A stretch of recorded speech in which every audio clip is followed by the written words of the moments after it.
ठंडी रोटी। एक लड़का था, माँ ने उसका विवाह कर दिया, परंतु वह कुछ कमाता नहीं था।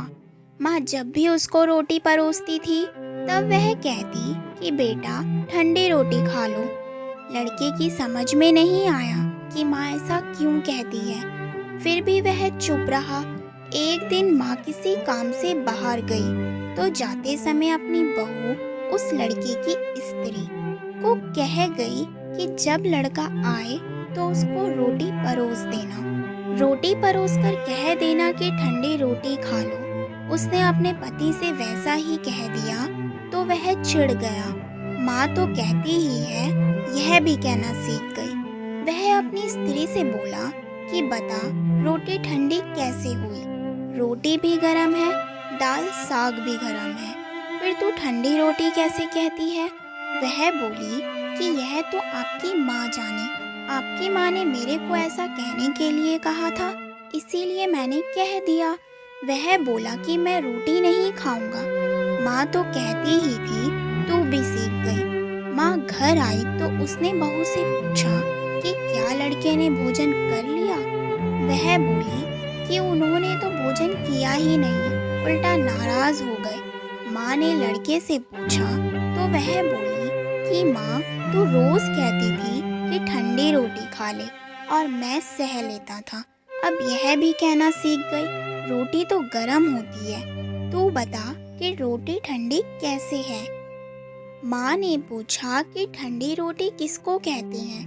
वह बोला सुबह की बनाई हुई रोटी शाम को ठंडी होती है, ऐसे ही एक दिन की बनाई हुई रोटी दूसरे दिन ठंडी होती है। बासी रोटी ठंडी और ताजी रोटी गरम होती है। माँ ने कहा, बेटा अब तू विचार करके देख, तेरे बाप की जो कमाई है वह ठंडी बासी रोटी है। गरम ताजी रोटी तब होगी जब तू खुद कमा कर लाएगा। लड़का समझ गया और माँ से बोला कि अब मैं खुद कमाऊंगा और गरम रोटी खाऊंगा। इस कहानी से यह शिक्षा मिलती है कि विवाह होने के बाद ठंडी रोटी नहीं खानी चाहिए, अपनी कमाई की रोटी खानी चाहिए। जब भगवान राम वनवास में गए तब रावण सीता जी को ले गया।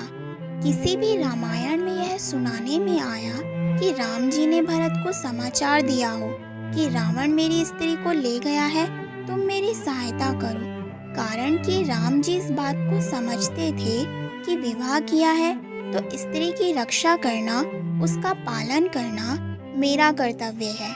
उन्होंने अपनी भुजाओं के बल से पहले सुग्रीव की सहायता की, पीछे उससे सहायता ली। सुग्रीव को राज्य कोष, पुरुष और नारी ये 4 चीजें दिलाकर अपनी एक स्त्री के लिए सहायता ली। इसीलिए विवाह तभी करना चाहिए जब स्त्री का और बच्चों का पालन पोषण करने की ताकत हो। यह ताकत न हो तो विवाह नहीं करना चाहिए।